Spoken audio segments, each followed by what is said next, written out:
Գյորջյան Կասկադ 60 ամիս փուլային վճարում բազմաթիվ առավելություններ։ Պարոն Թորոսյան, երևի սխալմունք եղավ, դուք ասացիք տարիքը չի գերազանցում։ Ես ինչ հակառակ դրամ պետքա գերազանցի, չէ՞ տարիքը։ Առնվազն 115 եւ 175։ Եվ պարոն վարչապետ, այս բիզնես գործիքն է բավական նորարարական մոտեցում է իդեպ ասեմ, ինքը կոչվում է արդյունքների վրա հիմնված աջակցություն, որտեղ դու արդյունքը տեսնում ես, որ աջակցությունը տալիս ես, մեր գործընկերներն են փորձարկել են տարբեր միջազգային կազմակերպություններ, մենք հետագայում նաև հնարավոր է այլ խմբերի համար էլ նման առաջարկներով հանդես գանք։ Այո, հենց այդ էի ուզում ասեի, որ մենք սա դիտարկենք որպես պիլոտ, եթե տեսնենք աշխատողա եւ հարցա լուծում այս ծրագիրը մեզ համար կարող է շատ հարցեր լուծել։ Հույս ունենք հաջողություն կլինի, համեցիկ։ Պարոն Թորոսյան, այս թեմայի հետ կապված եւս մի դիտարկում փոխվարչապետի գրասենյակի հետ մենք հանդիպումներ ենք իրականացնում մարզերում Ղարաբաղից տեղահանվածների հետ կապված։ Եվ մի օրինակ ձեզ կարող եմ բերել, որից պետք է երևի հետեւություններ անենք, օրինակ Աբովյանում մոտ 10 հոգի խնդիրներ բարձրացրեց, եւ ես հետո ձեր տեղակալից իմացա, որ 2-3 օրում լուծվել են այդ խնդիրները։ Հետևաբար հարցը առաջանում, որ մենք կարող է լավ չենք իրազեկում կամ համապատասխան կառույցները ճիշտ խորհրդատվություն չեն տալիս կամ իրենց պետք է կոչ անենք Ղարաբաղից տեղահանվածների, որ պատշաճ կերպով դիմումներ ներկայացնեն եւ արագ լուծումներ ստանան, որովհետեւ այդ փորձը ցույց է տալիս, որ հարցերը լուծվող են։ Պարզապես այդ մեխանիզմները ստեղծված չեն, որ այդ հարցերը լուծվեն եւ կառաջարկեի, որ օրինակ ՄՍՑ կենտրոններում մարդ առանձնացվի, որ ամեն ինչից տեղյակ կլինի բոլոր ծրագրերից եւ պրոֆեսիոնալ խորհրդատվություն կտա։ Շնորհակալություն պարոն Հարությունյան, ամբողջությամբ ընդունելի է ձեր առաջարկը։ Տեսեք, այդ աշխատանքը, որ ամենօրյա է եւ մշտապես պետք է լավարկել, ես ինքս էլ բազմաթիվ դեպքերում ինքս էլ եմ միջամտում եւ դիմումներ ենք ստանում, ես վարչապետը, մեր մյուս գործընկերներ։ Մենք ունենք մի նման նախագիծ, տենց առանձնացված ունենալու, հիմա շրջանառվում է, եթե չեմ սխալվում, հենց վարչապետի աշխատակազմում է, քննարկումների փուլում ենք պարոն Խաչատրյանի հանձնարարությամբ, որ մեկ հոգի լինի առանձնացված այդ հարցերով զբաղվող, բայց մենք իհարկե ավելի կլավարկենք եւ մենք հիմա նույնիսկ մեր թեժ գծի աշխատանքն ենք փորձում լավացնել, այնտեղ էլ ունենք հատուկ քաղաքացիներ, հենց Ղարաբաղից տեղահանված իրենք են աշխատում, այդ աշխատանք հենց իրենք են պատասխանում իրենց վերաբերող հարցերին, բայց այո, ավելի պետք է աշխատանք այդ ուղղությամբ։ Գիտեք, ինչ ես այդ հարցը մեր փորձը ինչ է ցույց տալիս հարգելի գործընկերներ, դա ավելի շատ քաղաքական հարց է այն առումով, որ այդ ուղղություններով պետք է քաղաքական ակտիվ մարդիկ զբաղվենք, որովհետև համ մի հոգի պետական հիմնարկներում մի հատ էլ կաբինետ ավելացրեցինք, մի հատ էլ դուռ ավելացրեցինք եւ մարդ կա, որ այդ դռան հետևում նստած է։ Մեր խնդիրն այն է, որ այդ մարդը չի գնում հասնում այդ դռանը։ Եվ հիմա դուք ինչ որ նկարագրեցիք, դա գործուն ճանապարհ է։ Մենք պետք է կոչ անենք մեր ավագանու անդամները, մեր падգամավորները ակտիվ հաղորդակցության մեջ լինեն, որը ըստ էության քաղաքական տրամաբանությունը հենց դրա մեջ է։ Ակտիվ հաղորդակցության մեջ լինեն, որտեղ այդ մարդը նույնիսկ այդ նախարարության կամ այդ գերատեսչության տեղը չգիտի, որ այդ գերատեսչություն 6 կաբինետ ավելացնենք, ի՞նչ է դրանից փոխում։ Ճիշտ տարբերակ այն է, որ ավագանու անդամները ազգային ժողովի падգամավորները, որոնք իրանց հենց բնակարանորեն ակտիվ հաղորդակցության մեջ են, այդ տվյալները եւ խնդիրները հավաքեն եւ հաղորդակցեն գործադիր իշխանության հետ եւ մեր գործադիրի գործընկերներն էլ ասենք, որ այդ ուղերձների նկատմամբ ուշադիր լինեն, որովհետեւ էլի իրազեկում, քանի տարի է մենք իրազեկման մասին խոսում ենք, չի ստացվում։ Բյուջեից փող ենք տալիս, կառույց ենք ավելացնում եւ այլն եւ չի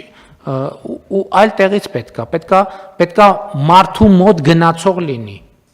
Մարդու մոտ գնացող եղավ կլինի։ Հիմա այդ հարցը, որ ասում եք 3 օրում լուծվեց, ո՞նց լուծվեց։ Գնացիք մարդու մոտ։ Մարդը ինքը գնում է ինչ որտեղ, բայց ինքը չգիտի ուր է գնում ու չգիտի ուր գնա։ Եվ հետևաբար պետք է մենք գնանք հասնենք մարդուն եւ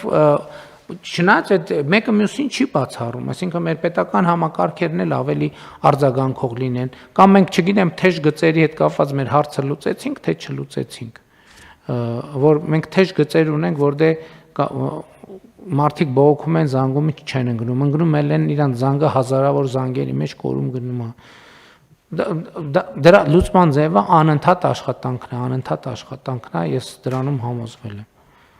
Կարճ նորից արձագանք եմ, պարոն վարչապետ, երկու մոտեցումներն էլ իհարկե ընդունելի են եւ մեր ի պաշտոն է աշխատանքը եւ նաեւ գործընկերների կողմից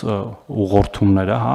բայց ես մի բանի մասն եմ ուզում մենք միշտ խոսենք, ու սա կապ չունի մենակ մեր ոլորտին։ Իհարկե կարեւոր է մեր յուրաքանչյուր քաղաքացու կամ շահառուի ցանկացած խնդրի լուծումը եւ պարոն Հարությունյան, օրինակ ձեր հանդիպումներն շատ էֆեկտիվ են ու ես ինձ տեղեկացնում են էլի եւ խնդիրների բարձրացման մասին եւ լուծումի, ես ինքս եմ անձամբ զբաղվում հաճախ այդ խնդիրների լուծումով։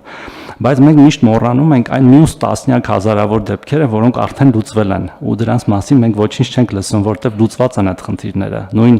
մեր հայրենակիցները 100,000-ից ավել 115,000 ավել քաղաքացիներ։ Բայց լուծված խնդիրը ում է հետաքրքիր։ Հենց այդ եմ ասում էլի։ Անհետաքրքիր ձանձրալի բաների մասին եք խոսում, լուծված խնդիր։ Մի հատ նենց հետաքրքիր Չորս կոռուպցիոն ենթատեքստերով մի բան ասեք, թե չլուծված խնդիրը։ Շատ լավ։ Կան այլ դիտ համեցեք Մամիրսյան։ Պարոն վարչապետ, աջակցության բազմաթիվ ուրեմն ծրագրեր տարրեր ներկայացվեցին, իհարկե բոլորն էլ լավ, բոլորը անհրաժեշտ, բայց մի կոմպոնենտ կար այնուամենայնիվ իմ մոտ առնվազն հարց առաջացրեց, այն էլ եթե ճիշտ եմ լսել, հիմա ասեմ կարող պարզվի այդ ամեն ինչի մեջ մի քիչ ուրիշ ձև եմ ընկալել, քան իրականում կա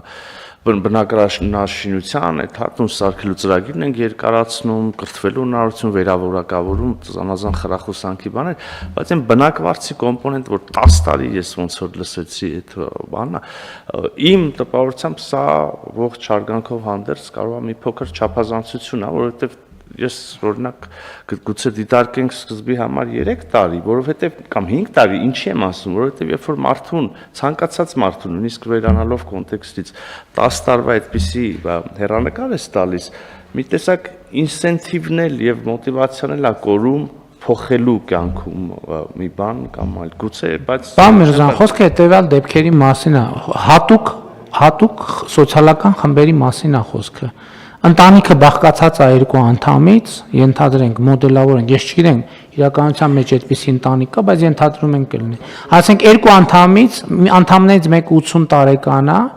մյուսը առաջին խմբի հաշմանդամ է։ Մենք իրանց ինչքան էլ մենք իրանց այդ մի անձի հաշվով կամ նույնիսկ կարող է բանել տանք, այդ մարդիկ խնդիր ունեն գնալ եւ բնակարան առնել։ Մենք հիմա իրանց ասում ենք, դե փողը բանը սերտիֆիկատը տվել են, գնացեք, որ մարդը չի կարող տուն առնել։ Մարդը ասում է, լսեք, ես տուն չեմ կարողանում առնել, կամ տունը առայել, ես այդ տունը խնամքի կարիք ունի, սրա կարիք ունի, նրա կարիք ունի։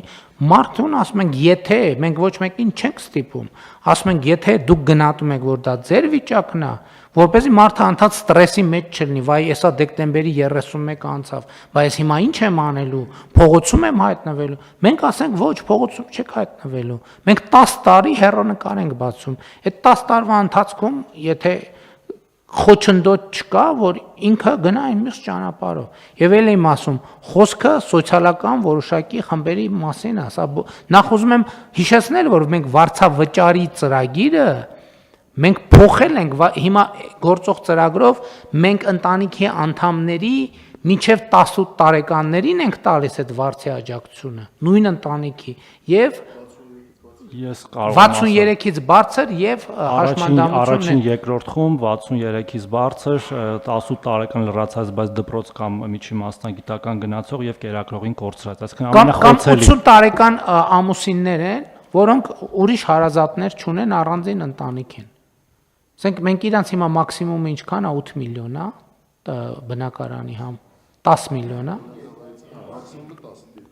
Այսինքն 20 միլիոն դրամ 20 միլիոնով կարան մի որևէ գյուղում հա 10 միլիոն հա 10 միլիոնով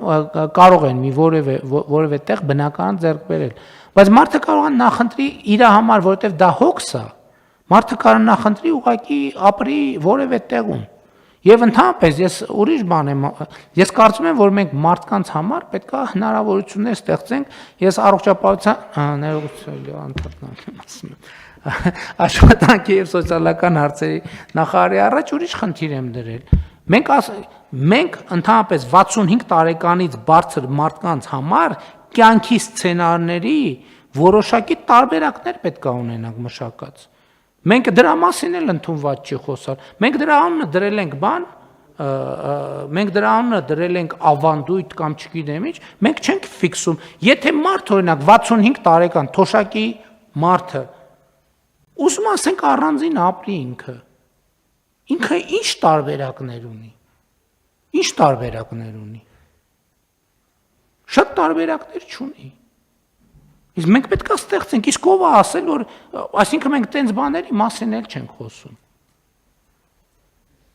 Պետք է այդ տարբերակները մենք ստեղծենք, մենք անդադ միացենց բան ունենք, կլիշե ունենք, անդադ ամեն ինչ ուզում ենք մտցնենք այդ կլիշեի մեջ։ Իսկ ով է ասում, որ 80 տարեկան մարդու համար